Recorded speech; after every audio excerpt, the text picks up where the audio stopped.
Survivor's ready. Go! Travis spoken. Boston Rob and Amber are gonna do it. This is a business trip, as I like to say. You, Brad Culpepper. I'm tired of you and the fucking chicken. You can call me the puppet master. They can be my little puppets. It's not like you're making a deal with the devil here. You get to milk your own milk, I guess. Who the hell voted for me? Chicken. We got enough rocks here, too. We could build a pretty decent shelter just using rocks. I'm supposed to talk Lime to you. You understand that better? Direct from Hobart, it's time for the only Survivor podcast in Australia dedicated to Survivor, bringing you all the latest interviews, episodes, and opinions from the greatest reality show on the planet. It's Survivor Oz, and here's your host, Ben Waterworth. Good evening, ladies and gentlemen, and welcome once again to Survivor Oz, Australia's #1 TV and film podcast, as we come to you for another Oztopsy. Can I just point out, folks, that this is our 47th Oztopsy. In 3 weeks, we turn 50. Oh, don't you feel special? I don't really either. But a big shout out to everybody watching us and watching us live and listening to us recorded. Special shout out, I'm going to say, to Tate Vandermeulen. Thanks for messaging me on Facebook. We are on air. Cheers. And I'm going to dedicate this one out to you, Tate, because obviously I'm very happy that we've got a fan who wants to watch us, at least one, and Catherine, who's here every week. Hello, Catherine. But I've got 4 Ozlets on the line tonight to help chat about Survivor Worlds Apart, Episode 8, including all the way from the UK, Mr. James Pickering. Hello, James. How's the Queen? Hello, Ben. It's actually a really lovely day today. The sun is out, and it's making me feel all happy and Survivor, and special hello to Tate as well. Yes, hello, Tate. Well, can we just back up then? You said the word sunny, and you're obviously living in the UK. Is that possible? Ben, I don't even have a jumper on. It's absolutely delightful, and it's been like that pretty much all week. We're scheduled for lots of rain on the weekend, though, which is perfect. Back to normal. So just back to normal weather then. All right, good. Joining us all the way from Snug, it is the one, the only, Noah Groves. Noah, welcome back. Thanks for having me once again, and a big shout out to Visitor 2. Yes, hello, Visitor 2, you're back. Oh God, it's been a while since I've had you, Visitor 2. Thank you very much. I know, it's you, Chris Berger, not logged in. Chris Ratberger. Chris Ratberger, not logged in. Yes, sneaky. Good to have you back, as always, Noah. And also joining us, it is the world's biggest Cricket World Cup fan. It's Colin Hilding. Colin, welcome back. Thank you. And I don't know if 47 is some type of milestone anniversary, but can we just name it the Tate anniversary? Yes. Hello, Tate. It's the Tate anniversary, forever distinguished with 47. Did you do any research on Cricket World Cup today at all, Colin, or...? No, I figured I missed it. I was very excited for a second. I'm like, Canada was in a World Cup, but I was wrong, so it hasn't really piqued my interest yet. For those who are unaware what we're talking about, please download the fantastically funny Natalie and Nadia Anderson recap, which Colin was ever so helpful in stepping in for me this week to host. And it started off with both Natalie and Nadia congratulating us for winning the World Cup. And Colin's like... Yeah, thanks. Yeah, it's good, wasn't it? Yep. Yes, no, we won the Cricket World Cup, but I talked to you about that earlier. Anyway, thank you, Colin. And also joining us back in his rightful position of last, it is Mr. Jared Lubick. Jared, welcome back. Thank you. I'm hoping that this Oztopsy will be more interesting than the episode of Survivor, because that was a real letdown. Well, I think, what are we? We're about 3 minutes in, and I think we've already had more entertaining moments than this week's episode of Survivor. Would we all agree? Yes? No. No, Colin doesn't agree. No, James doesn't agree. All right, okay, this is going to be fun. We're good, but we're not that good. Well, speak for yourself, Noah. Let's start off then with initial thoughts of this episode. I'm going to start with Colin first. Colin, did you actually enjoy this episode? I did. I didn't think it was the best of the season, but I like that every week so far, at least the last couple weeks in a row, it's continue to be very unpredictable, and I thought there was some new strategies we were seeing that we hadn't seen before, and I loved all of the Dan versus Shirin or Shanini moments, and all around it was a solid episode. I don't know, I'm interested to see why everybody's hating on it. I just want to say that I actually love going to Starbucks and getting myself a Shanini. The cheese ones are quite nice, particularly if you toast them. They're very delicious. Panini, Ben. Oh, well, sorry, Noah. Was I getting a name wrong? You can... whatever. Yes. You can blame Kate for that. Noah, over to you then, this week's episode. I hate to be such a negative Nancy, but I'm really not enjoying this season much at all, to be honest. Like, it's still Survivor, and I love Survivor, and I'll always tune in. But it's just compared to the last few years of Survivor, I'm just not enjoying it that much, and this episode, I just didn't dig too much. I thought, completely disagree. I don't think it was that unpredictable when No Collar went home and Hayley didn't receive much edit and she was kind of gone anyway. I did think it would be Dan or Shirin, but I wasn't shocked it was what's her name, Hayley's. And it's just... Why is Hayley the one that nobody remembers the name of this season? Does anyone know anybody's name on this season? But yeah, it's just neither of the challenges were interesting. Jeff even pointed out, Shirin, it's just a puzzle. Like, we complain when it's something fun and then a puzzle, but this was literally just a puzzle. And then the other one was just a puzzle with some jumpy ovary thingies. And then the reward was kind of alright. We'll jump into more of the details, but yeah, I didn't love this episode. Maybe not the worst of the season. Hello, episode 3, but yeah, not great. Yeah. All right, James. It sounded like you liked this episode. So your thoughts?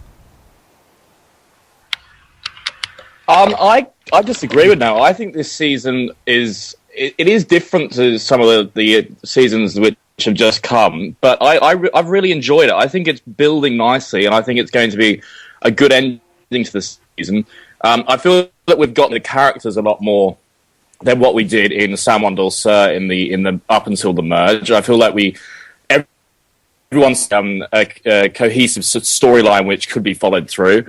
I thought this episode was okay. I think the gameplay this season also is very good. There doesn't seem to be any dud players apart from my pony Will, and I think it's I've really enjoyed it, and I struggled to understand how it's how people aren't enjoying it as much as me. But hey, your opinion's always right. Isn't wonderful. It, James? Yes.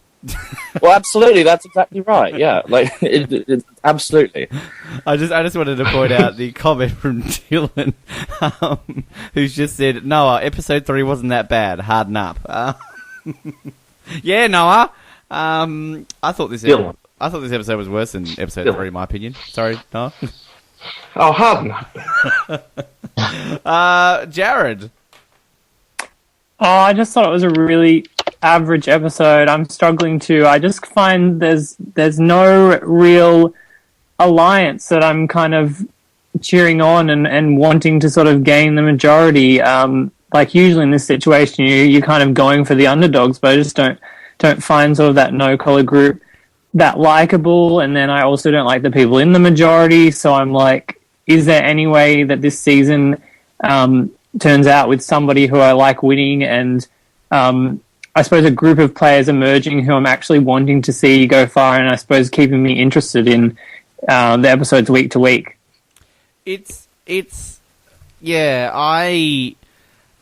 Noah and I in our weekly little debrief, I said, sounds like I'm crying. I said that I think this I'm sorry.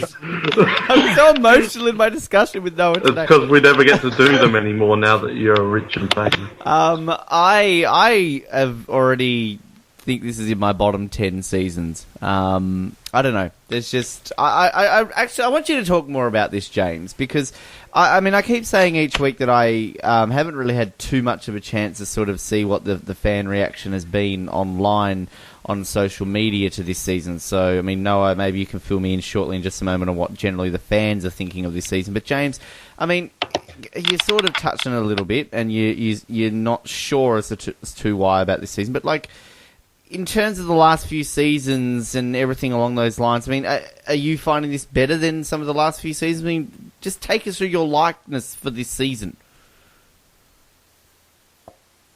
I just think I'm enjoying the editing of this season. It does have more of an old school vibe to it. There's a lot more camp life scenes, and it's not really entirely focused on strategy talk. And I think, although I understand why people might find that a little bit tedious, because later seasons have had such an emphasis on strategy, I really do believe that because we've focused more on character moments, that we've got to this stage where there's 10 people left, and we actually know pretty much every one of the characters pretty well. I mean, bar Sierra.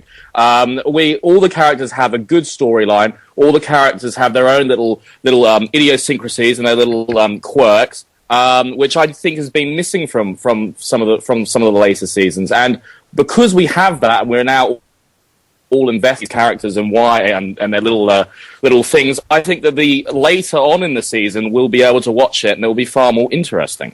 Okay. Noah, just my question I sort of alluded to before. I mean, what has generally been the fan perception of this season so far?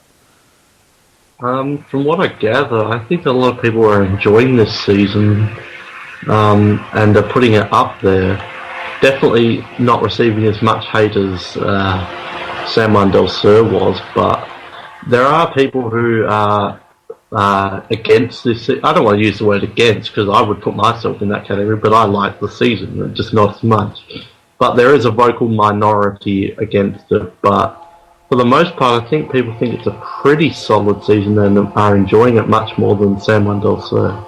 Well, we've got Terry in our group who says Sam one was better.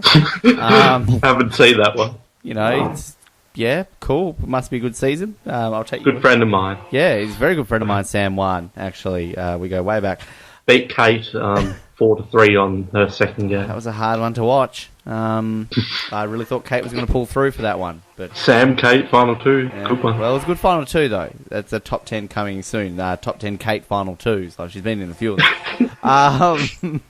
But anyway, we should get more so into the episode. I mean, people listening to this, I would like to hear your thoughts. Comment on this, let us know, or tweet us in kind of just, I mean, general thoughts, because this has sort of been the first season in a few seasons that I haven't really had the chance to really see too much of the social comments, because I'm not able to watch it sort of live like I have been lucky enough to do in the last few seasons. I've avoided Twitter for the most part until when I eventually get to watch the episode, and by then it's more so Australia are talking about it, and you know, a lot of Australian fans obviously aren't as vocal as a lot of the US fans. I'm not trying to diss the Australian Survivor fans, but it's generally sort of how it works. So yeah, let us know how you're thinking of this season. I'd like to get your thoughts at home listening, or obviously if you're watching us live. And Catherine, turn my mic up. I'll try and speak in there. I've been having some technical issues lately with my microphone, Catherine. I'm about to get a new computer next week, so hopefully it'll be fixed then. There's not a whole lot, unfortunately, I can do right now, so I'll start shouting for you.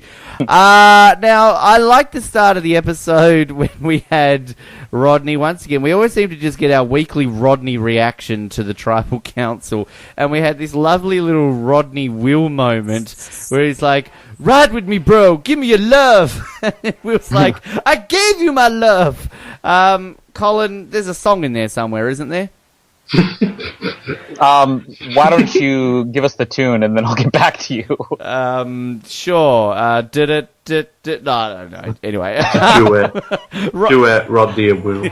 Rodney and Will, Colin, was this foreshadowing? Are we going to see something from these two to change the game later on? I'm hoping, because that was actually the one thing I was kind of disappointed about in this episode. Will's just been so out there with his strategy, and I think maybe I'm one of the few people who thinks there could be something to Will, and I kind of wanted to see more of that. I wanted to see more fallout from that, and other than just the one scene. But this is the second week in a row that Rodney's random alliance has been brought up, and I think for this season to work out, it is going to have to come down to some of these players who are biding their time, like Rodney or Sierra, to actually do something. I think that's kind of what saved San Juan del Sur at the end, was Natalie's long-term plans really working out. So I don't think they'd bring it up for a second week in a row if it wasn't going somewhere, but I would have liked to have seen a little bit more from them. Jared, Rodney, and Will? If it works out, I'll be shocked. I can't see it happening, but that's what I'd like to see happen. This is sort of what I was saying. There's sort of these groups of people who I feel can sort of salvage the season, at least in terms of my enjoyment of it, and that's sort of one of the groups that I would like to see sort of connect and come together and actually work out. James, your thoughts?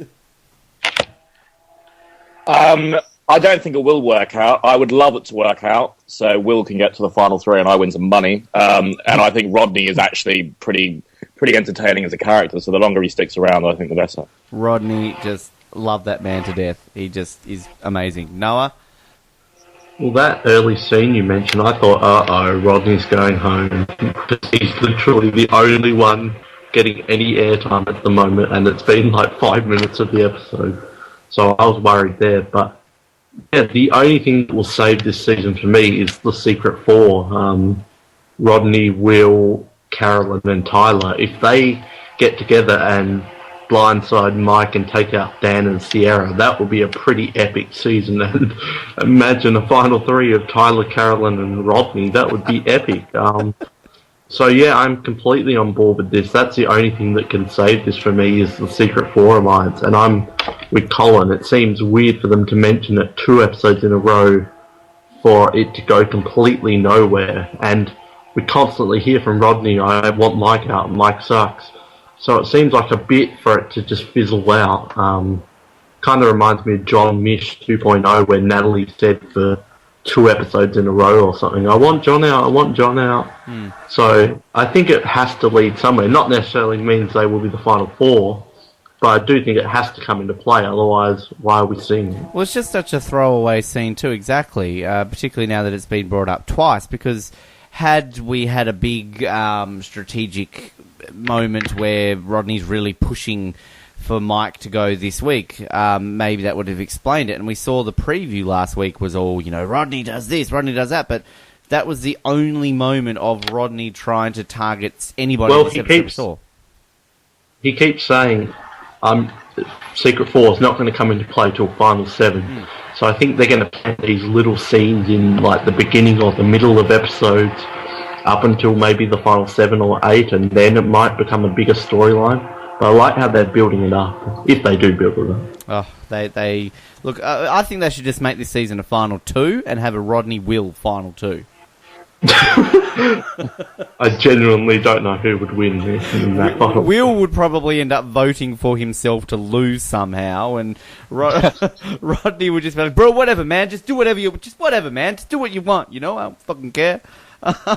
So I don't know how that would work. And then we get the whole Mike reaction to Jen's idol, and I just want to point out, Mike creeped me out a little bit this episode, because the way Mike was sort of just hovering over Jen, and then we'll talk a little bit about it later when he finds the idol, but the way he was kind of hovering over Jen, oh, right, well that wasn't the way I wanted it, and then Jen's like, well, sorry, I'm still here. And then I love Jen's confessional where she's like, and then I played the idol, and she did that little thing with her hands. She's like, I don't give a shit. Noah, you seem to be up and down on Jen. Where are you on Jen this week? Again, it's the up and down. Last week I was on the Jen train. This week I'm kind of running behind the train, trying to jump into one of the carriages. This is the most bipolar contestant in terms of me liking them, because one week I love them, one week not. But I did like her. I like her more than the Blue Collar Alliance, and she was kind of quiet this week, so it was hard to get a full grasp on Jen, which is interesting, seeing as her biggest ally went this week. But I guess I'm still liking her, but I'm not necessarily rooting for her to win.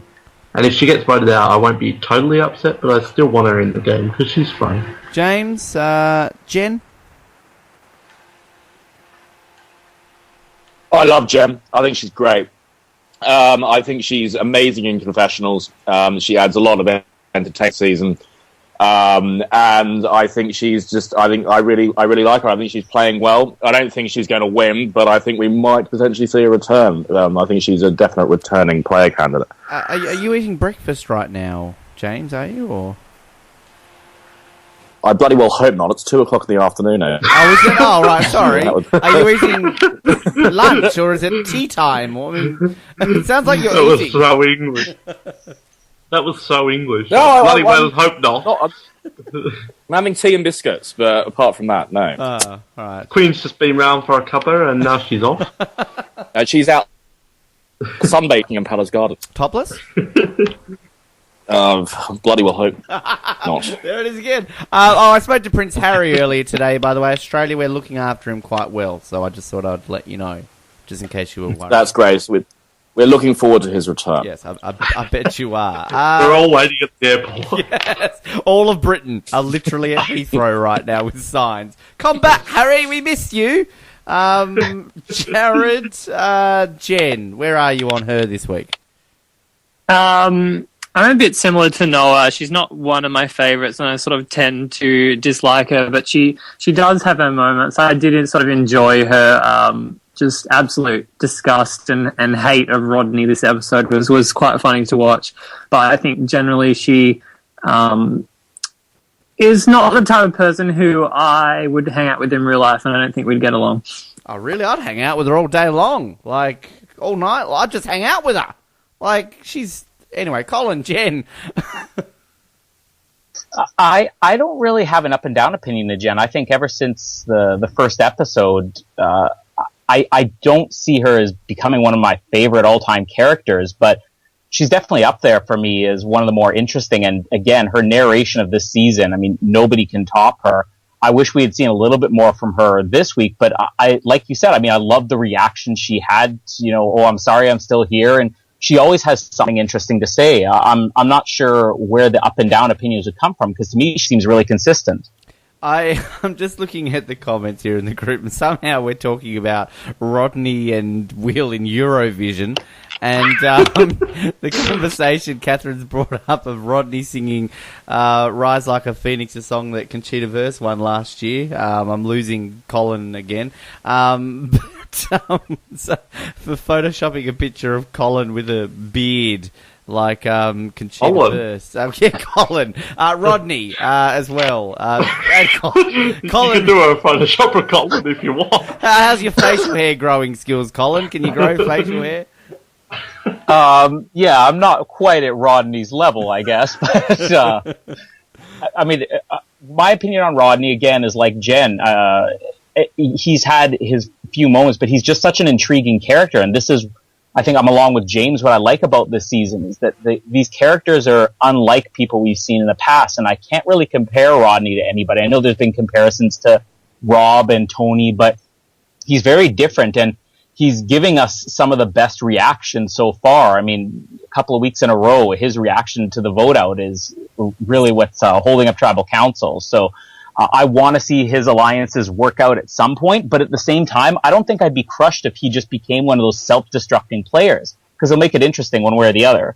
I find it really fascinating. Well, I found it really fascinating that we had this little moment where Rodney's around the fire and he's like going off them about food, and he's like telling, was it Sierra and was it Jen to put more in or something like that, and they were like, oh no, I was told to do this. It was Shirin, and then he's like, no, do it my way. And the whole, like, usually in situations like that where you get like one person clearly being a prick and like ordering people around, you'll get the reaction from who they're going off, like going, Rodney's a prick, like, he shouldn't be telling me what to do. But that whole scene, it was all Rodney narrating him being a prick. and then how he was basically like, I need to walk away and punch a tree. And like we didn't get any. The only reaction we then saw was later on when Jen was like, "I fucking hate you," to Rodney. Like, no, why do you think that's the case? Like, because I found that slightly unusual that it was Rodney's side of that whole thing when it's usually the other way around. It's a bit unusual, but I think it told the story well enough. I don't think Shireen bitching about it would enhance it anymore. I think we got the point. But it's kind of Drew 2.0. Like, Drew just told the story himself. We didn't even need the other people's reactions. We knew exactly what they were thinking any time Drew spoke. So I think it told it. Plus, they liked Rodney's sound bites better, so they probably just thought, Rodney's funnier, we'll use him. What's Sierra going to say in that situation? Like, yeah, the producers would I have really hate Rodney. The producers would have been like, "Who are you? What? Oh, you're in the show." I was cringing during. Yeah, like, get back to production camp. Oh wait, you're a contestant. Oh, no, I like Sierra, but I like Sierra. Yeah. I feel like I'm being harsh with Sierra. I actually do like Sierra, but like, where is she? I was cringing a bit with the whole Rodney thing, though. And I'm like, Rodney, you're kind of just getting back on your game after a bad week a few weeks ago, and then he's doing this. I'm like, no, don't, Rodney. Like, be good. Yeah. And stop peeling the salami. Well, for starters, it took me forever to realise what they were chopping up, because like they show fish, and then I see like this red sausage thing, and I'm like, that's a weird looking fish. And then I'm like, where did they get this? I'm guessing it's left over from the merged. Technically, he made a point that if it doesn't matter, then why are you complaining about it not being peeled if it doesn't matter? But still, Rodney was at fault. Yeah, I was spending that whole scene like going, what the fuck are they chopping up? But then I was like, oh, okay, it's salami. I'm skimming through a lot of people here for opinions because we did talk a little about Rodney. So if anybody has anything they want to tell me, just feel free to jump in, because I would like to try this episode to talk a little bit at the end about something we wanted to talk about last week, and we'll talk about it this week in regards to a future season. But we'll get to that. I'm not trying to. This episode was shit, so this is lots of shit we can skip over. We then get to the reward challenge, and we get a picnic. A pizza picnic. I just love the way Jeff described that. Individual rewards. Vegetarian. Brilliant that we have this individualness, but it was a fairly shit challenge. They had to climb a balance beam, untie stuff, jumping, a rusty anchor at the end.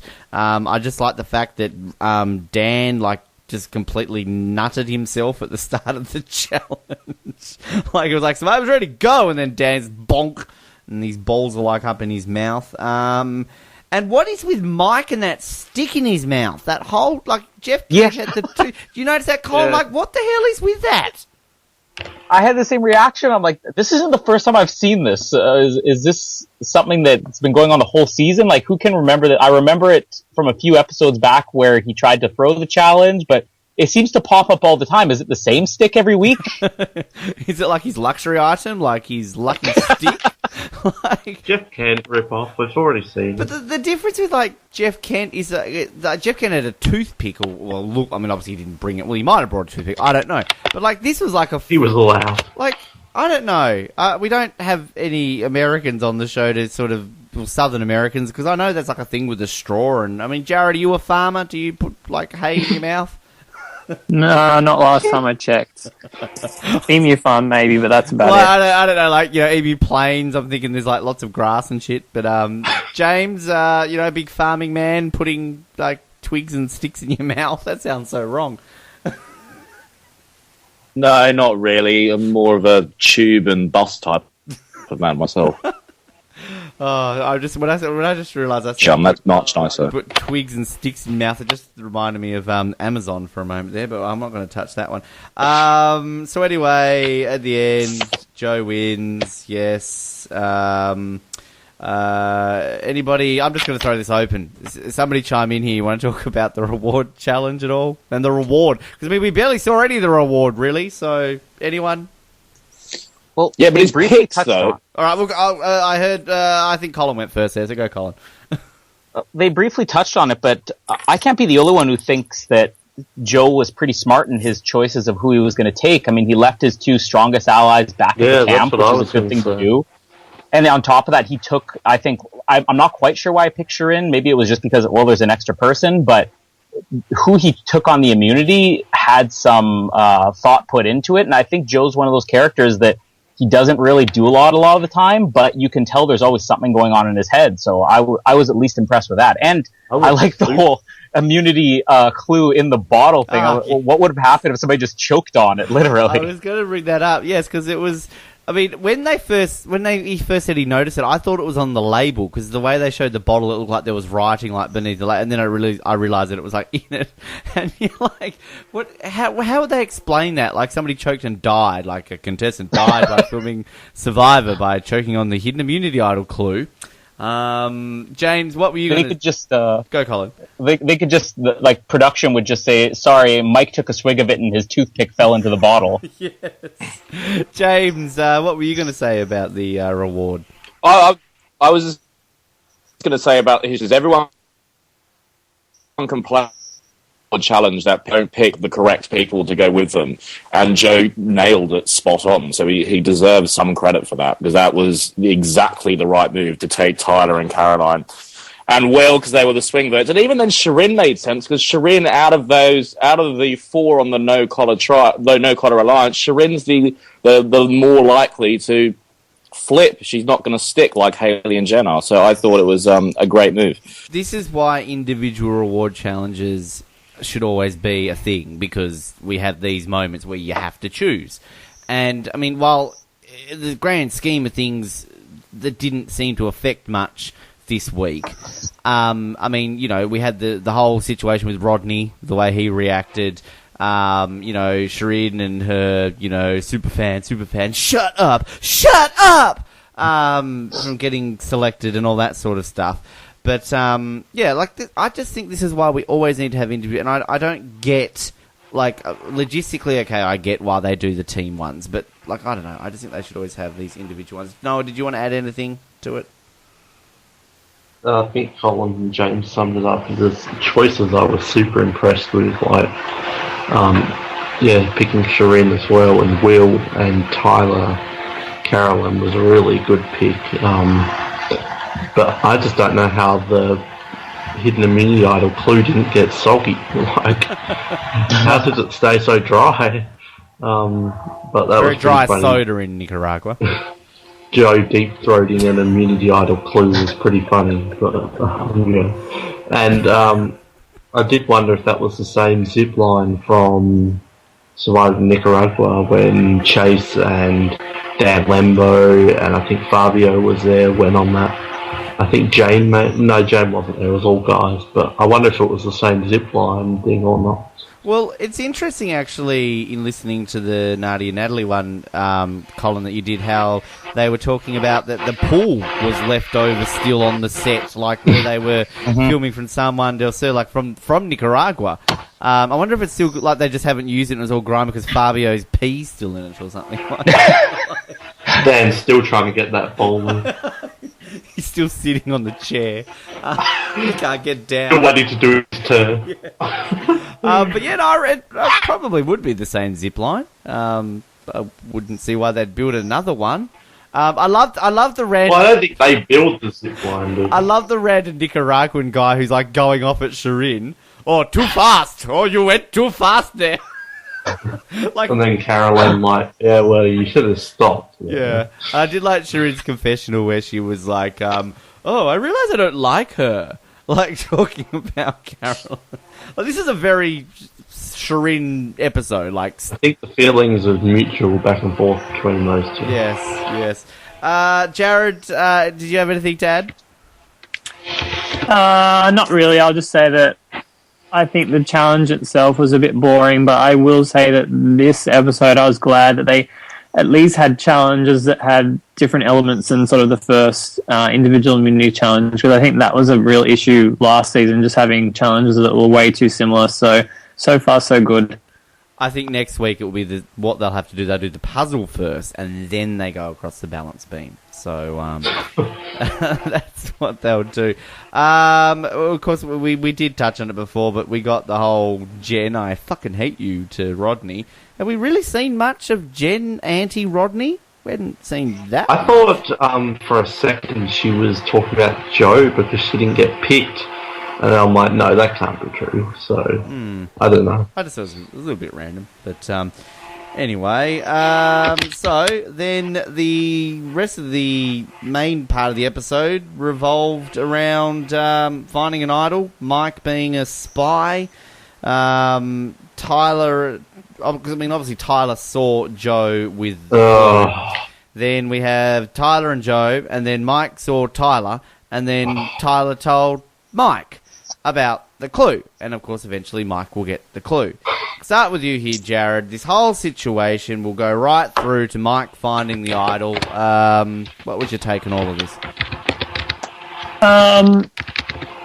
It was interesting. I thought that Tyler sort of played the whole thing fairly well, not outing Joe right on the spot when he saw that he had the clue, which I thought was smart to sort of, I suppose, open up some options there. As for the whole kind of Mike finding out about it, I thought that Tyler probably could have done a better job just, I suppose, limiting the information that he gave him. Like, he practically gave him the whole clue where really he could have just said, it said on it that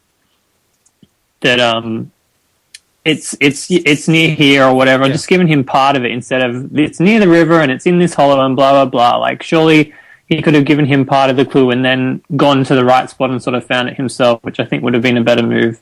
James? Yeah, I thought Mike played it quite well though. Like, it's you gotta give him credit. He stayed up, kind of was pretending to be asleep, saw them run off, and then confronted Tyler straight away and put Tyler in a tough situation. And that's all credit to Mike. But yeah, Tyler, I think he was kind of stuck between a rock and a hard place in that situation. So you don't know what you're going to do literally on the spot until you're there. So I think he played it really well. Colin? Well, my original reaction was that Tyler kind of blew it, but then as the episode was going on, I was thinking that he probably played it the right way. I mean, Catherine brought up in the chat here, Judd, the worst thing in the world that could have happened is that Tyler just makes something up about the clue to throw Mike off, and then Mike's looking at Joe, searching, and he's like, well, that's not what Tyler told me, and suddenly he doesn't trust Tyler. So I think that it showed on both sides, both Tyler and Mike, that they're really being cautious in the game. And I don't know if anybody else agrees. I mean, but when Mike found the idol, I know it was like really cheesy and overproduced in a way, but it was different. And I liked seeing him find the idol with that cheesy montage they had. Yeah, I don't mind a bit of different editing every now and then, and particularly when it's noticeable. Like, that was really noticeable because, it was... Yeah, cheesy is a good word, but I didn't mind it. I will say I liked Mike's initial approach of pinning it on Joe and like, good job, baby brother, well done, and like Joe's like, what the fuck, and like that. But Mike did turn into a bit of a dibber-dobber when he was like, Tyler just told me this, and then like telling everybody. But I have to say, Mike's like I sort of mentioned it before, how I thought Mike was a bit sort of crazy looking this episode. Like there was a confessional when he was in the tree and he was like really going on about how important the idol is and how it means this and all this sort of stuff. I don't know, I just got this like moment of like, I hope there's not like an axe nearby, otherwise he might turn Vince on everybody. But he got an idol, he got emotional, and that's how that happened. No, I know you've got a bit to say on this. Yeah, I'm going to be the negative one once again. That cheesy thing was not good. There's zero goodness about that at all. That was just so over the top, and it wasn't even that original because John Mish kind of had one. Remember when he climbed up that mountain top? But he was just sitting on the floor for him. Yeah, but that doesn't change the fact that it was over the top and cheesy and kind of like it was just, and it was so obvious from the get-go that he was going to find it that it was just such a waste of the time. Like, regardless of who I wanted to find it, it was waste of time because it was just so damn obvious, and just the idol hunt is so Kageyama. Like, we've seen that once. Like, we don't need to see this again. This is just a massive waste of time. It's not interesting. It's boring as hell. Like, just show a 2-minute scene of Mike learning the clue from Tyler and then going and finding it. We don't need this over-the-top thing, and then we had other people talking about it. It was just so, ugh. And the Tyler thing, yeah, I think I love Tyler. Well, I don't love him, but I think he's a good player. He's smart, but I thought that was dumbass. I can't believe he did that. Colin made some points that I could accept, but he didn't have to outright. Well, I don't want to say I agree with them, because then I'll sound. Them, Noah. I don't want to say I agree, because then I'll sound like a hypocrite with what I'm about to say, because I didn't agree with him telling Mike outright. Like, I think it was Jared or James who said he could have told him bits and pieces, but Tyler literally told him everything that was on the clue. Like, he didn't have to tell him every little detail. Who could have said a few things and then twisted a few things and that. And now Mike has it, and no one knows that Mike has it. People think Joe has it. I think Tyler's a smart player, but he's playing it way too safe, and I think that was a poor decision. And I know he had to act quick, but I was so unimpressed with that, and I can't put him first for that, because it was just, he gave the idol to Mike. Like, you could have played that better. I was disappointed with that. Colin, do you have anything to add just on that? Well, the question about whether or not Tyler's playing it too safe, I mean, it's really going to come down to how things play out in the next couple weeks. And if, again, Natalie proved last year that sometimes you do have to wait to make a big move. And I think that the real question at this point is whether or not Mike's going to come clean about having the idol. Because if he doesn't come clean about having the idol to his alliance, they're thinking that Joe has it, and none of them are going to be willing to vote Joe out if he doesn't win individual immunity. So I think he has to actually come clean about it. That can backfire as well, like as you just said, because now if they think what's his face? I'm bad with names tonight. If they think Joe, if they think Joe has the idol, then are they going to want to vote for Joe? Aren't they going to want to split the votes between Joe and Jen? Which means if they're splitting the votes, then the other alliance has an opportunity to get into the majority.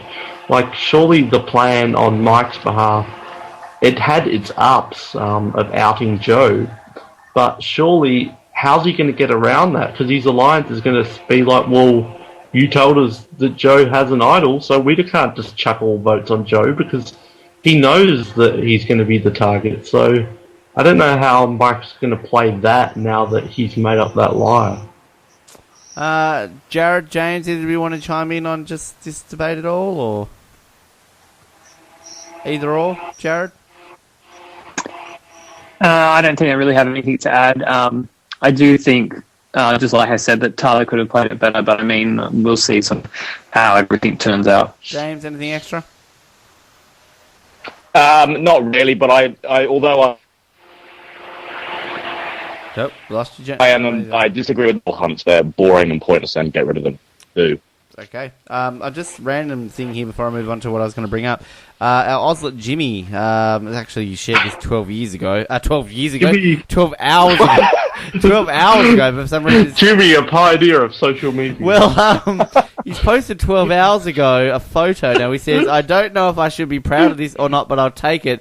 And he's posted a trophy of a go-kart, and it says Eastern Creek International Karting Raceway Enduro Grand Prix Worst Driver. For our people who can, and he's still got the girls and the Tim Tams. What's that live? There we go. If you can see that, anyway. Well, just randomly on that Facebook. One thing, obviously, we've got to bring up before we move on to the challenge, though, is we've been joking about people forgetting names, and Noah's name in Skype right now is Shanini. We had, was it Rodney couldn't remember a name, and then all of a sudden we had this whole Dan Sharin situation.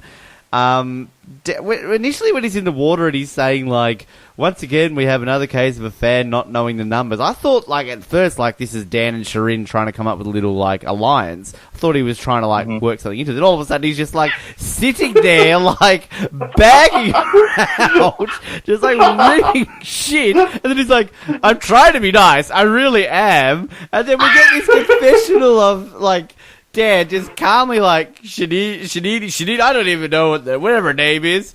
I can't even remember her damn name. Somebody slap this woman, for the love of God. Slap her to shut her up. First of all, the question I'm going to ask everyone, was this sexist? Because apparently on social media today there's been this whole debate about sexist Dan.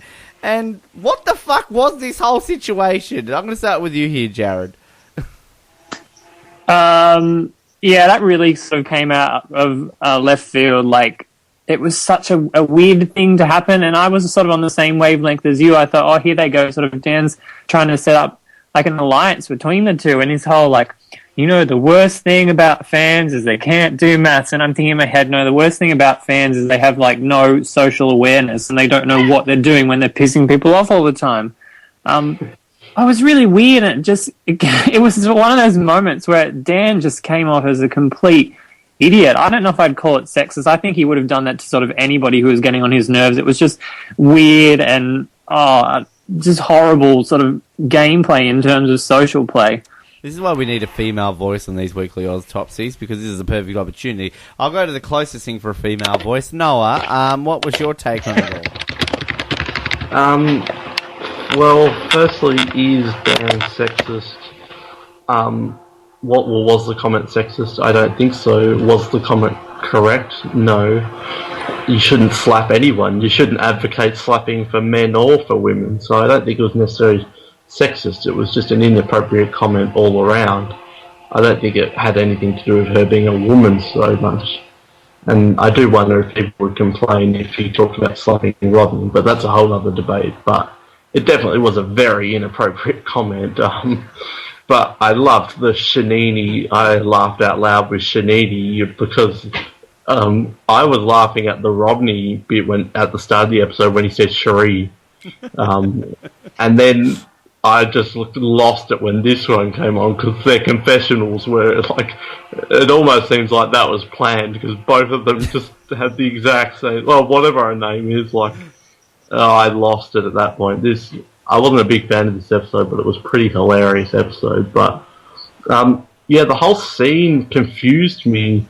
I'm like, what is this? Like, this is a weird scene, and obviously it made sense when Shirin and Dan were two of the candidates of potentially being voted out. But at the time, in the middle of the episode, it was just such an odd scene, but it was pretty funny. Dan, like, yet another super fan, can't do maths. I was like, Dan, what are you doing? But yeah, I wonder who the other super fan is he's talking about, because I couldn't figure that out. There's a question that we can open up. What super fans can't work out math? Like Max? Cochrane? Cochrane? The fans tribe on Caramel. The young alliance had 4 instead of there you go. 6. Let's try that. I don't think you call Eddie Fox a fan, though. I think we Hey, lost. he's the 11th greatest one-time player ever, James. Dan and Shirin definitely could have spiced up that fans tribe on Caramel, and that's for sure. I can guarantee you, season 31, we're going to have a contestant called Shanini. I mean, we saw it in Cagayan, how we had Jeremy. Who's Jeremy? And then the next season we had a Jeremy. So we're going to have a Shri and a Shanini. Yes. Just they like to keep it that way.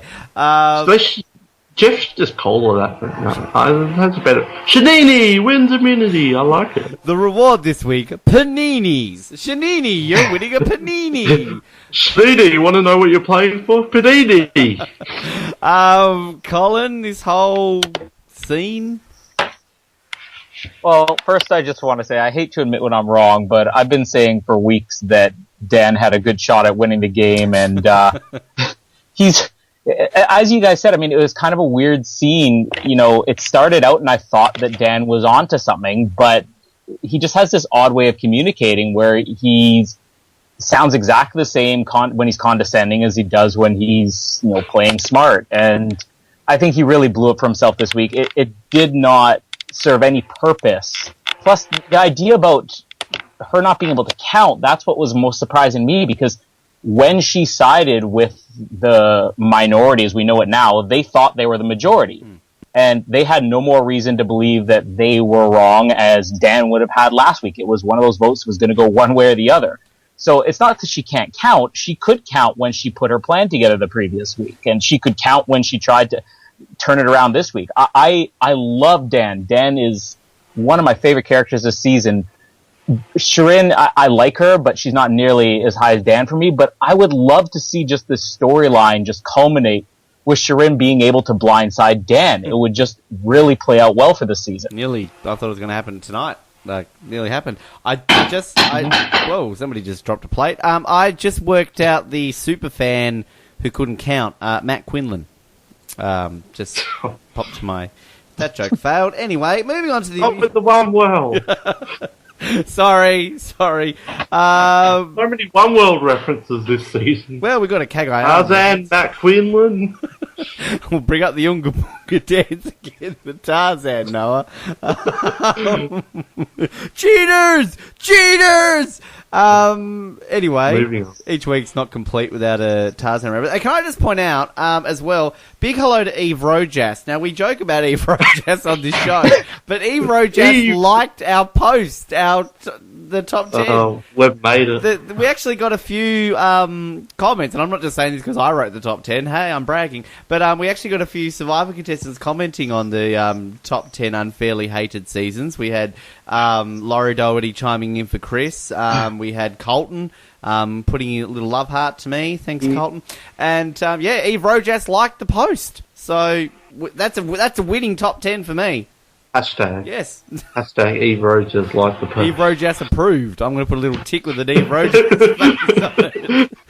That's top quality on Survivor Oz. Eve Rojas approved. Back to, on the whole bit with the Dan and that.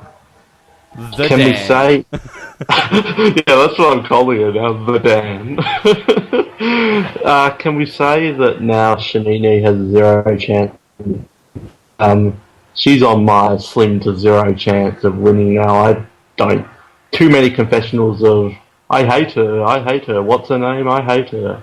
I'm going to say Shanini has 0 chance now. Anybody else agree with that? Well, not 0, slim chance. Jared, what would you say?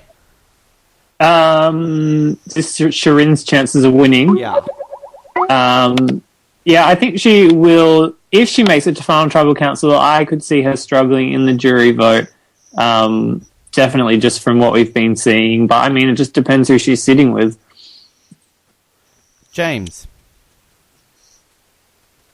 I don't think she will win. She's a...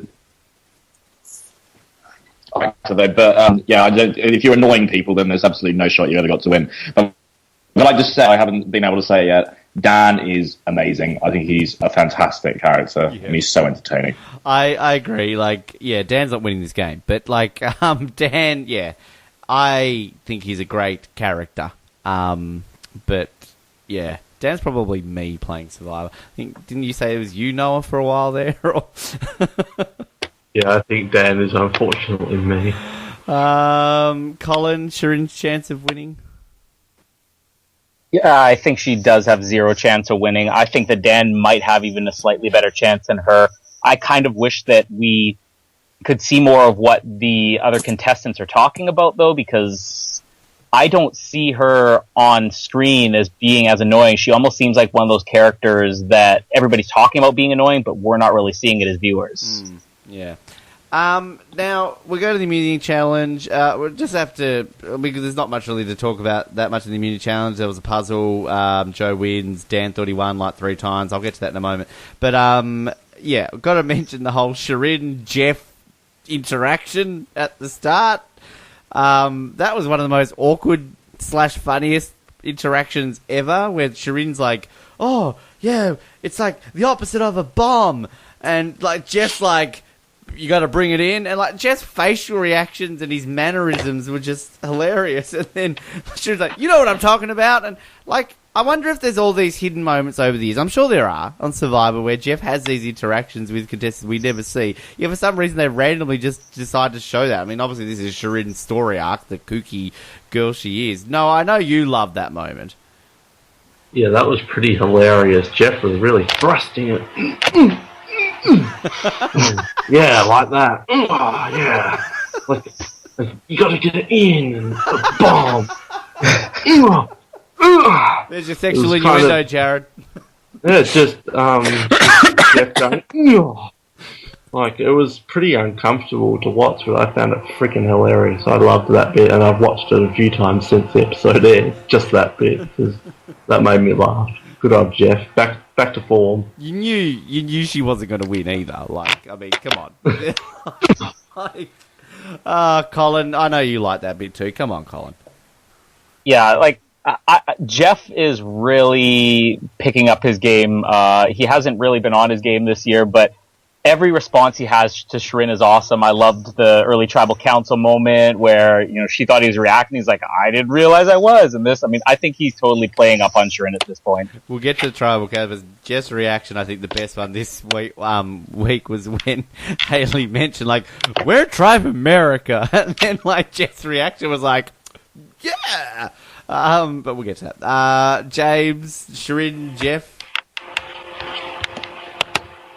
Good, but there was also the bit where he goes, we'll draw for spots, let's get started. And he walks off, and you just hear him go, all right! Like, really loudly. He was clapping and going, yeah, let's go! And he said it, and when they walked in, and he was like, puzzle! Like...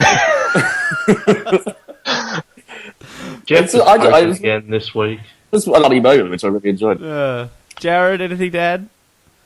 Oh, Jeff's just been on top of it this season. I think he was last season as well, but I think just given sort of how much he really didn't enjoy last season, I think for him sort of this season, probably while filming was sort of a breath of fresh air, and he's just sort of really, I suppose, come out of his shell and sort of interacting with the players. I think more so on sort of friendlier terms, like he was doing sort of in the earlier seasons.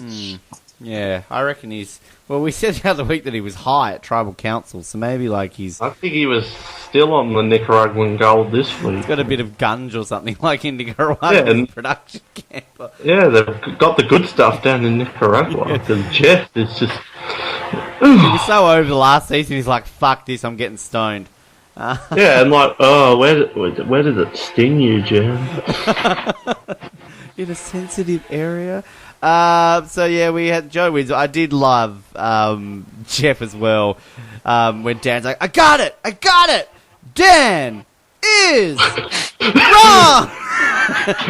And then again, I don't know what Dan thinks Dan. slogan to Survivor is.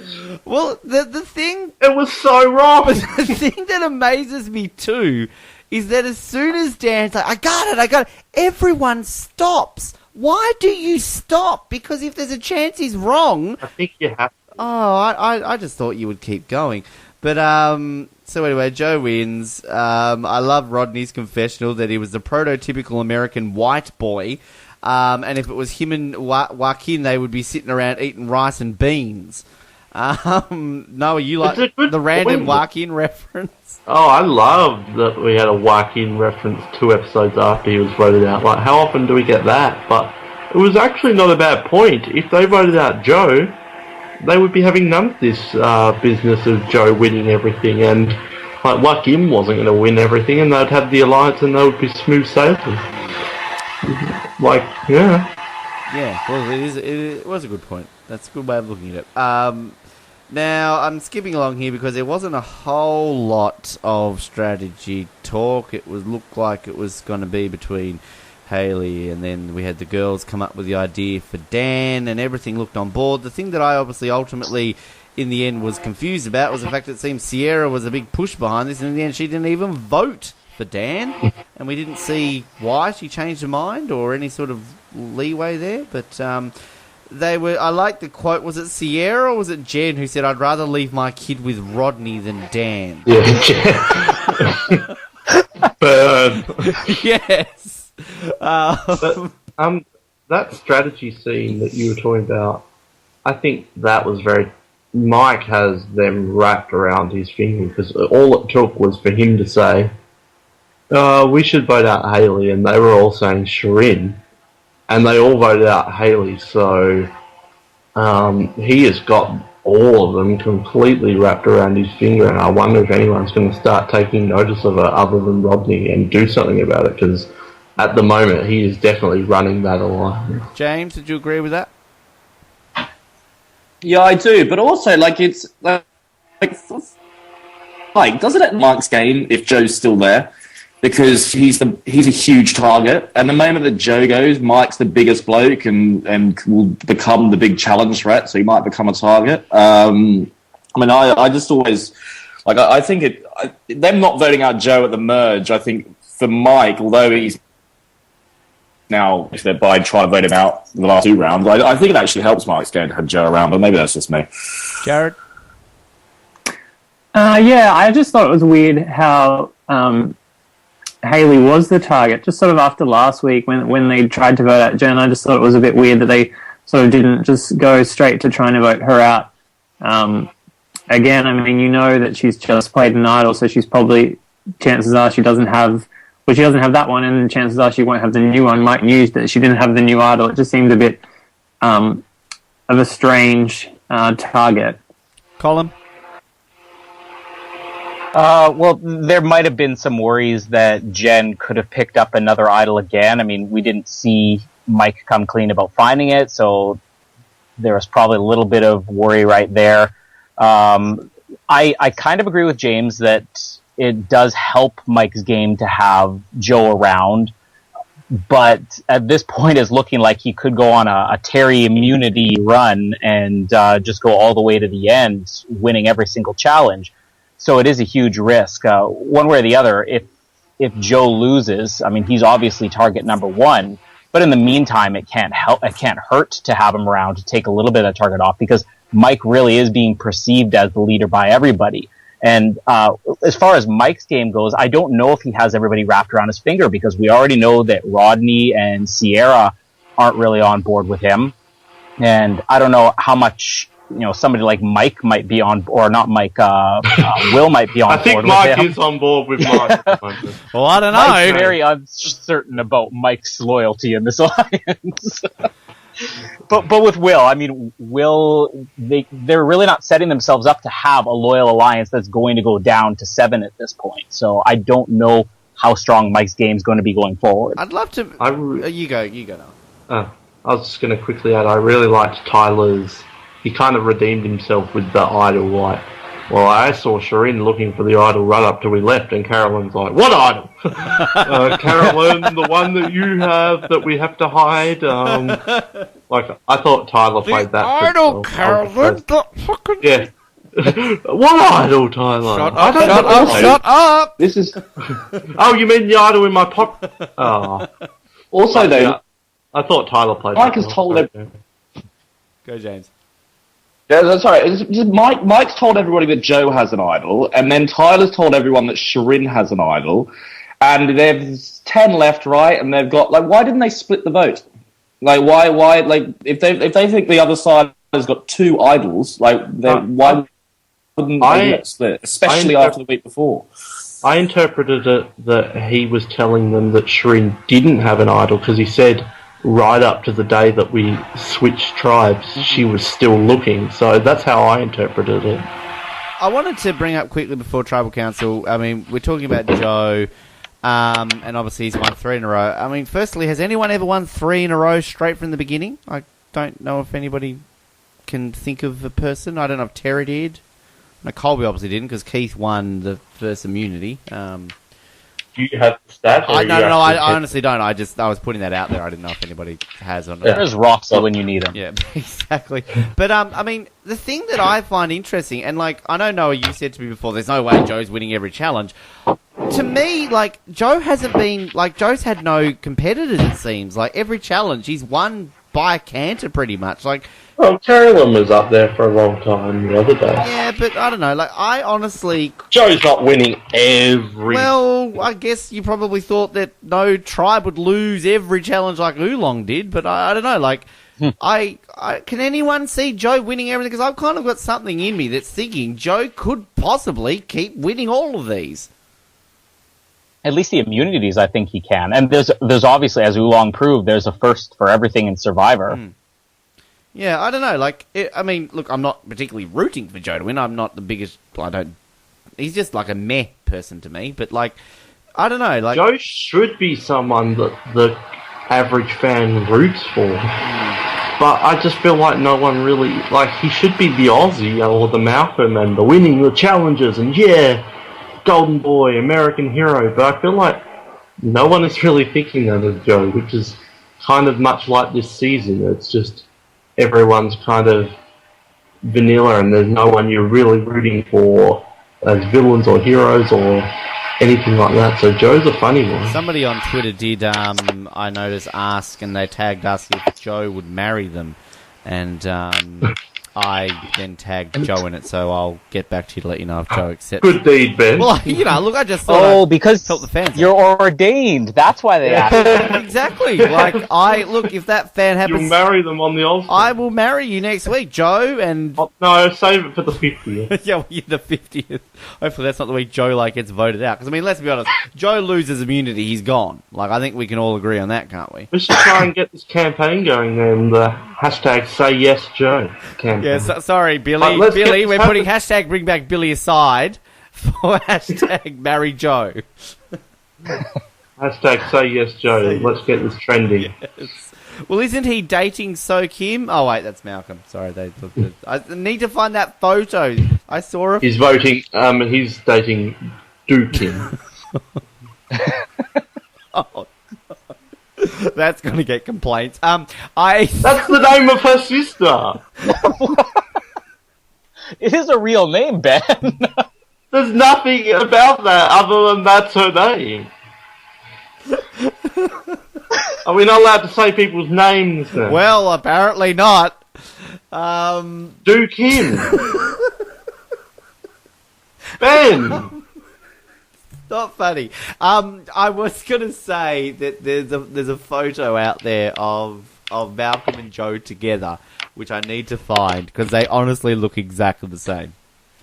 And yeah. Anyway, Tribal Council. Haley goes, but we had the two bits obviously got to bring up. Shirin's quote about flippers. Dan's quote that flippers never win. Then all of a sudden, Shirin brought up Tony flipped. Now, Noah, you made a very good point to me. Tony didn't flip. Tony flipped. Tony voted out his alliance members, but when did Tony flip on an alliance? Well, he flipped on his alliance members repeatedly. Yeah, but he never flipped to a different alliance. He just voted his alliance out, which you have to do in the end anyway. It should be said though. I mean, yeah, Dylan just said in the chat what I was going to say. Cliff. Well, yeah, Noah sort of. We were talking about is there a winner who has flipped a lot? And I sort of I can see Dylan said Vesepia. I sort of mentioned Vesepia. Danny, yeah, I think Danny's a little bit different because Danny kind of had no choice. And I sort of mentioned Denise in a way, Sandra in a way, Natalie in a way. Jenna did for 1 week. Yeah, yeah. Yeah, I don't know. I do think there have been some, but I don't think Tony was possibly the best example to use in that. Imagine if she pulled out a Danny Boatwright reference. That would have been epic. I guess, again, Noah, sort of you mentioned to me before, it's difficult, I suppose, to count flipping on your final 4 or 5, because if you then say look at Thailand, Brian had to flip on people he'd made promises in the final 4 or 5. You can't avoid once it's the final 5, I think. Yeah, different. But Dan maybe makes a good point.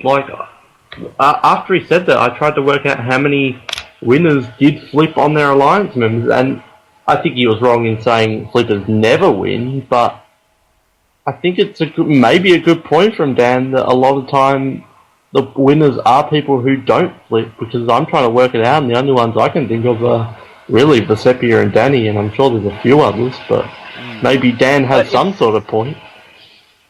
if we're looking at statistics, then I mean, how many people have made significant flips on their alliance? Period in Survivor. I mean, there's not that many when you reach this point. Guys. Well, me and Ben had this debate a few years ago. Hang on. Stop press. Cochrane. That was a bad joke. All right. Yeah. We're not going to start this thing from the South Pacific Ozcat, Ben. That full-blown fight from a few years I listened to that recently, and actually it wasn't as bad as I think we both remembered it. Like, at the end of the day, you and Jared had far worse fights than you and I ever did on that one. But anyway.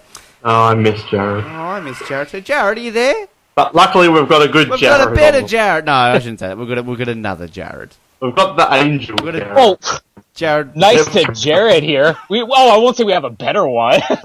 Well, I meant that in the context I didn't want to offend the other. Oh fuck! I'm having a bad episode. Shut up, Ben. That's like a Noah comment. I'm not gonna say it's a better Jared, but and I think we've got the better Jared. Also, we had to mention Haley. We're Tribe America. The colonists never flipped on. No, the colonists flipped on the greatest empire in the world. Flippers have history, and that's when Jeff's face just like went off. But that was just like, we're Tribe America. God, we're gonna have to keep hearing that tribe name every week, aren't we? So anyway, Haley went first member of the jury. Anybody have anything to say on dear old Haley? Let's start with you, James. I liked Haley, the cute little character. She got a lot of confessionals, like every week, and then kind of got none this week, right to the end. So it kind of put me off. I didn't think she was going to go, but I liked her. She added. I think she was better than some of the generic blonde bikini girls we get, and she's not blonde. I know that, but yeah, the bikini girls we get. Jared. I didn't mind her. She wasn't my favourite. She wasn't my least favourite. Just sort of a middle of the road player in my book. Colin. Yeah, she's not an interesting character, but I did like the surprise of her going, and I don't know if there was enough material that they really could have built her up in this episode. What made the whole episode for me, I mean, I was 100% convinced Shirin was going once the challenge was over. And then once it got down to the, even though Haley's name had come up, once it got down to Tribal Council, I was probably leaning 60-40 between Shirin and Dan. So it's a nice surprise. It would have been a little bit better had she been a major character, but she's not all around terrible. I was like 95% certain Dan was going home. But having said that, it wasn't like as soon as I saw Haley get voted, I was like, oh my god, fuck, that's a shock. I just thought that Dan was going. Anyway, Noah? Yeah, it was definitely no Jeremy shock or anything like that. But, she was a fun character, but kind of like Lindsay, I liked her when she was in the game, but I don't miss her now that she's gone. Like, she was alright. She definitely had some funny lines, and I guess she played a decent game, but did anyone else think she played up the ditziness a bit too much? Like, there were lots of times when she went, made these like kind of weird noise and like played up the America, like that's just Americans, Noah. I just no American. That's Americans for you. No, I think she played it up a bit, which is weird because she seems very intelligent and she played up this ditziness. Well, I thought it was only really. I did like her. I was going to say I felt it was only really in the last week or so, and I thought it was more down to editing. I thought as soon as America was brought up and she started bringing up the Constitution and we're Tribe America, like I just thought it was only really in the last like 2 weeks she kind of came across as a bit ditzy. Before then, I thought she was, doing okay, but yeah. I think she was always just second fiddle to Jen. Yeah. Oh. I'd put her down as a possible dark horse, but I don't think she was ever a serious contender. Oh, well, see ya, Haley.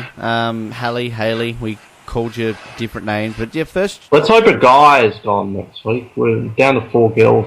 First jury member as well. So, there you go. The jury has commenced. Ponderosa video. Ponderosa videos. I wonder if they get to go to that really nice Ponderosa they got to go to last season. They do. Oh, okay. I haven't. Oh, all right then. There you go. You should watch. You should watch the. Sorry, you should watch the Ponderosa video this week because Haley actually thinks that Shirin is the one that flipped, not not Sierra. We should bring that up, really. The Sierra kind of like, I mean, because I sort of touched on that before in terms of it. I don't know, like, it's just, sometimes we see, like, the person, generally, we get that quote just before they go to tribal council, like, oh, I really want to vote Dan. However, on the other side, if I did vote for Haley, look, I'm really unsure going into tonight. But, I don't know, like, she seems so certain on voting for Dan that all of a sudden, boom, she's gone back to voting with the Blue Cross. Was that a good move, Noah? Well, I don't think she was completely certain, because she said, oh, I want to keep this for this women's thing, but I don't want to turn on my people. So I don't think she was really certain. I think she was flip-floppy, but again with the flipping. But yeah, I think I was kind of impressed with her because she's kind of got this all-women's end game in the back of her mind. Like, she's sticking with the blue collars, but she's like, if I can figure out a way to get all the women, so then the women can take over near the end. So it's good to see she's thinking of two different strategies in that. But I still maintain Sierra's not winning this game, and you can call me names in the power rankings comments. She's not winning this game. And please, I encourage people to call Noah names in the power rankings. Preferably Noah or Mr. Groves, but any name will do. I just have to point out two awkward quotes, as I often do sometimes, that came from Sierra's mouth. No doubt in my mind, I want to do girls. And then later she said, why don't we just do Dan? So, yeah. It was so in this season, not do. Oh, don't! Alright, now, the final, catching up on points and all that sort of stuff. Was the first person voted out. But also, power rankings last week, Jeremy got the point because he had it closest. He said that Haley would be 8th. Val had her at 4. Noah, you had her at 6, and I had her at 2. Damn you, Jeremy! Bloody Jeremy, stop winning! Keep winning! Stop being Jimmy! In terms of the sweep, it's bye-bye Bridget. Sorry. I thought it was funny how, like, Bridget kind of got, like, you know, like, you can kind of see similarities in Bridget and Haley. I thought those two suited well. So as always, I touch base. Why is that funny? Like, is that racist? No, I agree. It could be seen. I'm not sure. Probably. Alright, so checking in on how you're feeling. Colin, look, you want Joe to keep winning because he's your pony. So how are you feeling with Joe right now? Well, if tradition holds from the last couple seasons, Joe's gone next. Okay. Noah, as always. Because he is my pick. Carolyn, still set for 5th place? Yeah, again, Trish and John miss. She's doomed to be 5th or 6th. But not the worst pick you could have. Pretty quiet week for her, but yeah, she's 5th. James, Will, you sort of touched on him before, but how you feeling there? I think my last couple of ponies have been people I had Jeremy, Vitus, and LJ, who are all like kind of get voted out next week. Will, I'm actually thinking it's the end of 0 vote getter, so yeah, that would be quite good. You'll get your $25. So that's my only hope. So you still get money. And Jared, how's Vince going for you? No, still mourning the loss, still wearing black, haven't got over it yet. Yeah, the Survivor community hasn't recovered from Vince's vote out still. Alright, Haley, pre-season, so where do we all say she would be? Noah, straight away, you said she'd be runner-up, so you're gone. Paul said she would be 6. He's the closest. However, I trumped him because I said 8th, so I'm 3 away, so I'm the closest. Julian said 15th, so he's eliminated. Joppy said 17th. He's eliminated. I can hear Jared getting nervous here all of a sudden. Jared, you said she would be 13th. So you're 2 away. You're closest here. But Rossi said she would be 12th. Jared! So, yeah, you miss out by one. Rossi gets the point. I think Jared just hung up. And Jared, you did not get Kurtenbergen either. So Paul's still winning on 4. Noah, you're still second on 3. Myself, Rossi, and Joppy are all on 2. Julian's on 1, and Jared's on 0. In terms of next week, I've got Joe going next week. Noah, you've got Jen. Paul's got Mike. Julian has got Kelly. Oh, she's gone. Joppy. No, we didn't care about Joppy. He's gone. Rossi has got So. Well, he's going to go well there, I reckon. And Jared, you've got Joaquin. Fingers crossed. All right. Tip to win. Jared, let's go with you first. I know I never utter those words in a sentence usually, but who's your tip to win right now? Tyler. James? Well, Mike is obviously winning this game, isn't he? Well, I don't know. You tell us, is he? Absolutely. Jeff Probst is in love with the winner of this season, and Mike is a Jeff Probst typical man crush. He's winning the game, and he got that really cheesy music when he found the idol. That's just, he's winning. I've never been so sure of anything in my life. All right, I'm going to play that quote again in about 6 weeks. Colin. I'm sticking with Carolyn. Shanini. I'm going to say Mr. Mike. Mr. Mike. Who's your dark horse, Noah? I'm switching it up week to week with these people, but let's just put Rodney in this week for the hell of it, because of this secret 4. But it's not going to happen, I know. James?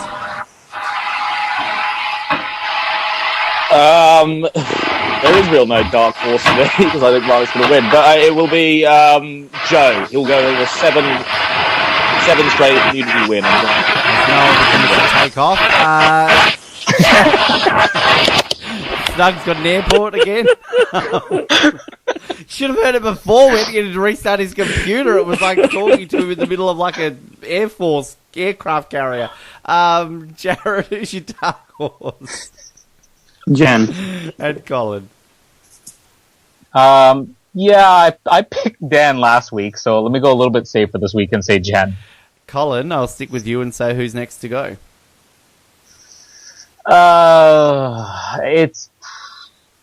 I think we're still a few weeks away from a major flip, so it'll probably be Joe. Jarrod. Shirin. James. I think Dan. Noha. I'm going to say Joe will finally lose on New Year. Okay. Now, I said I wanted to talk about something. Oh, we'll maybe talk about it for 5 minutes. But hashtag for this episode. Hashtag for this episode of Survivor Oz, Noah. For the episode, hashtag. Get it in. From Jeff. Good to clear that and up. For or hashtag Shalini. For this episode, hashtag say yes, Joe. And can I just point out, Noah, we had nearly a Survivor first in modern history, at least not comparing to the old seasons when Twitter didn't exist. We had no hashtags this week on the screen. I know, why was it not mentioned in the commercials of the Survivor first? And in the Survivor first in the 2010. We did, did we? What? Yeah, Happy Dance. Oh, did we actually? When he won, when he danced. Oh, yeah. That wasn't on my version. Wasn't on my version either. All right. Well, I need to check my legal download. I mean, my legally obtained copy from. No, I must be downloading from Calgary or something because mine didn't have that. I was downloading from Calgary. Well, there's no hashtags in Canada. Can I just say that? Hey, what's a hashtag? That sounded German or something like. What is the hashtag? What is the hashtag? I just want to point out. Ben. All right, no, I'm not going to do any more accents. I was going to say Calgary, 1 win away from making the playoffs. Just putting that out there. Where are we up? Winnipeg, 1 win away from making the playoffs. Calgary play Winnipeg in the last round, so we could either of our teams could knock each other out. So let's hope that doesn't happen and LA get knocked out, Colin. Yes. That's who Calgary play tomorrow. So if we beat LA, we're in. And then if you win, I'm guessing LA are out. So whatever. This isn't Ice Hockey Oz. Colin, hashtag for both. Hashtag for the episode in honor of the immunity challenge. Hashtag ow to it, ob try outlast. And for the Oztopsy, hashtag her name is Dew. Don't! Jared! For the episode, hashtag Dan is wrong again. And for the Oztopsy, hashtag I bloody hope not. I'm going to get into trouble for this episode. You do know that, right? James, hashtag. Well, considering the bashing it tribal council the British Empire got, I'll say hashtag British Empire rule. And for this episode, I think Do Kim is Colin had what's on there. I think we should have brought that up to you, actually, about the British colony. Poor Britain, although they did mention that you were the greatest empire ever, so, you know. Were. Yeah, it's like a Dan compliment. It's like, yeah, you're the greatest colony, so whatever, I still found it offensive. I can't wait in 50 years' time when China's the greatest colony and everyone starts saying no, it's not a bad thing. Just shut up and let me finish. You think I'm going down a path that I'm not. And that, when people are saying, remember when America You think you're going down a path you're not. Remember when America was the greatest one? I'm talking about, if you read global economy statistics, Noah, China's going to take over. Sorry, I'm not a professional journalist. China's about to take... Oh, shut up, you. All right, so... Do? I'll do.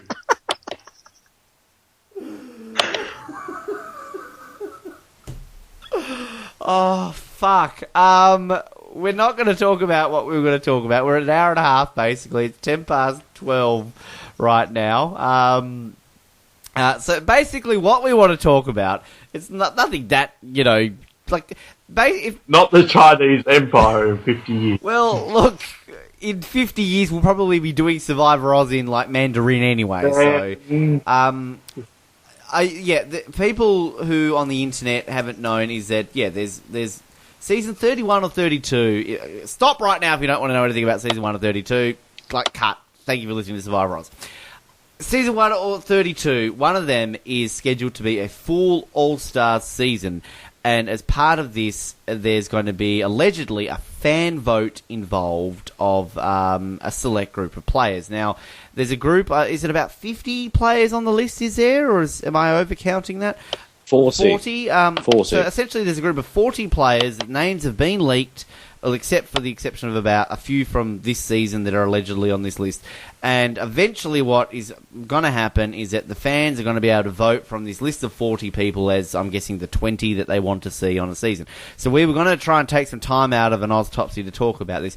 What we might end up doing is, if we get the time, we keep saying that each week, and as you know with us, sometimes it just, we'll end up talking about it when season 52's on. James, I believe you're going to be writing a bit of an article about this speculation, and in this, I'm guessing you will mention the 40 sort of leaked people. And what we're going to plan on doing is talk a little bit more about that when we can, and then if this is all true, and for the most part, this all seems to be true, because generally the sources that these are coming from, these people are about 99.9% accurate all the time. And when the vote comes about, we'll probably do a special podcast anyway, because there's a couple of people on this list, and there's one in particular that we will be pushing the shit for. We will start a social media... Hashtag bring back Billy!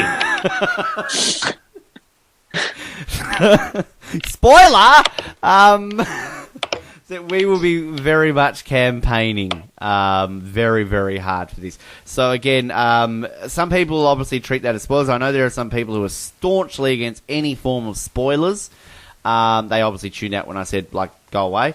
But we will pre-warn people. Danny wins Guatemala. We will pre-warn people before we do that. And James, I'm sure you'll have that in the article as well. But look forward to that. There's a lot to talk about there, and some that will get a lot of people excited, and a few people that, if they get on the season, we are cancelling Survivor Oz. And you think I'm joking. Noah, thank you for your time today. Thank you. More like tonight, but yes, thank you very much. 6 episodes left to go, and this time last season was the Jeremy vote out next week, so hopefully we've got a big moment to match that for next week. But yeah, thanks for having me. Jeff's getting voted out and Phil Kogan's taking over. I spoiled it for you. Oh, I'd love that. Would you? Well, maybe Phil was kind of a guest, like the co-host on the scene. Like, remember Australian Idol? They had like the one main one, and then the other one's off doing interviews or something. Phil could just be off at camp interviewing people. Well, Phil on the scene in camp. Behind me, Rodney is going off at Shireen and Sierra again. Dan is saying someone should slap Shireen. I am getting Team number 1. I am getting stung by here's my dad.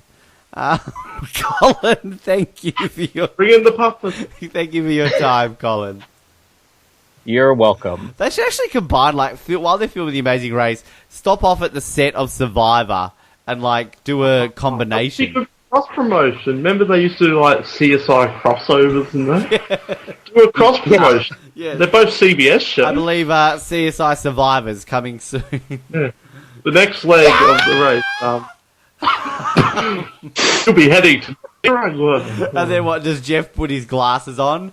I see that you're winning a reward. Yeah! Oh, that was a terrible... Whatever. I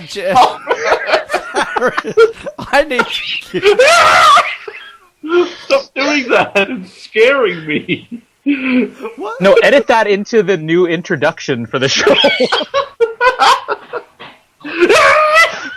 And here's your host. Yeah!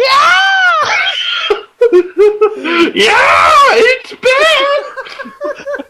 I'll do that now from now on whenever it's like a guest host, like, Colin, when you fill in for me now, and here's your host. Yeah! Colin Hilding! You have to take the exact recording of the first one you did, though.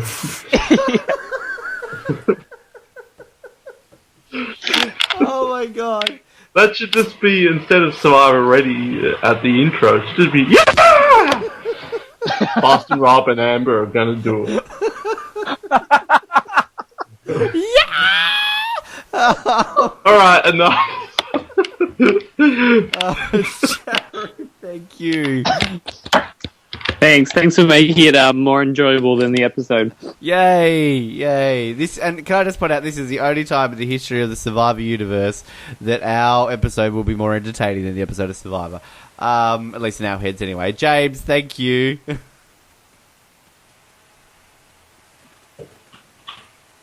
You're welcome. No problems, and thank you for having me. I don't know if Colin's hung up or if he's just so dejected at the thought of a CSI crossover. Just before I go to, yes, our Natalie and Nadia Anderson recap from last week is up. Apologies for the delay there. We had some scheduling conflicts on the weekend that prevented it from getting up when we were meant to. And then Colin thankfully took over to do that recap. So Colin, very much appreciated. He's gone now, so yep. And also to our annual reality rally episode with Gillian Larson, also hosted by Colin fantastically. That's up there. Colin asked about one question and Gillian asked the rest. So I've got a question about it. Yeah, well, go for it. How is it different to the last 5 Reality Rally podcasts? Just curious, because I haven't listened yet. We listen to them all, and you can compare them. There's a homework. There's an article. Name Game, the Reality Rally top podcast. 10 Gillian Larson Reality Rally interviews. 2011 was a good one, because that was the first time they had the bar open, and Gillian was excited to tell us. 2013, slightly overrated. But in all seriousness... Top 10 unfairly hated Gillian podcast. Followed by the next week, 10 underrated Billy Garcia appearances on Survivor Oz. Top 10 reasons to hashtag bring back Billy. No wonder Colin left. In all seriousness, Reality Rally is on this weekend. If you are in the States, or you're in Temecula, California, head along there, check out. You meet some great survivors. They're all heading there, and also obviously other reality shows. Head to realityrally.com and you can donate. It's all for a great cause for Michelle's Place. And as always, we are represented at Reality Rally like we are every single year. This year, we are very excited to have Ryan Allen Carrillo. Now, Ryan is a bit of a well-known podcast host out there in internet land. I believe he hosts a podcast with Rachel Riley of course, Big Brother and Amazing Race fame. Rachel's been on this show. The first year we had... well, technically, when we had Rita doing some interviews for us at Reality Rally a couple of years ago. So check out, they'll be up within a week or so after Reality Rally once we get them all sent to us and everything like that. Or if you're going to Reality Rally, go say hello to Ryan and get your voice heard and all that sort of jazz. So we're looking forward to seeing all the results there. This week's recap, if you didn't see our post from earlier today, Brian Corridon from Survival Guatemala, a very good friend. I just checked into that today, actually. He did a recap with us during the Philippines, a recap during Caramal, and a recap during Blood vs. Water, and then we haven't even had him on since Blood vs. Water. So, Brian's back again, and... do one with Brian Corrigan and Brian. Oh, don't get me that excited. Always a good time with Brian Corridon. So if you've got any questions relating to this week's episode or this season in general, shoot them through to us, and we will get them to him. And also, as always, the Oscars being announced hopefully within the next week or so in terms of what's happening this year with it. And also, quick plug for Noah, the Amazing Race Oz, that is up very, very shortly. We're just waiting for Alex to finish writing that. Alex? If you're listening, Alex, thank you. Until next week, thank you everybody for tuning in. Special shout out to Tate. Thank you, Tate. I don't actually think you even joined us. Catherine, maybe he was like sending me a message, are you on air yet? And he's just like run into my house and like killed Louise. Pippa! To Catherine every week, thank you. Sorry for last week not being live. You know, football and Easter, never a good combination. To everyone else in the room there, Tracy, thank you. Dylan, good contribution tonight, Dylan. Thank you. Terry as well. And Visitor, thank you. Visitor 2 left. So, yeah. We'll be back, same time, same place next week. Until then, my name is Ben, the tribe has spoken. We will speak to you next week on The Duke Him.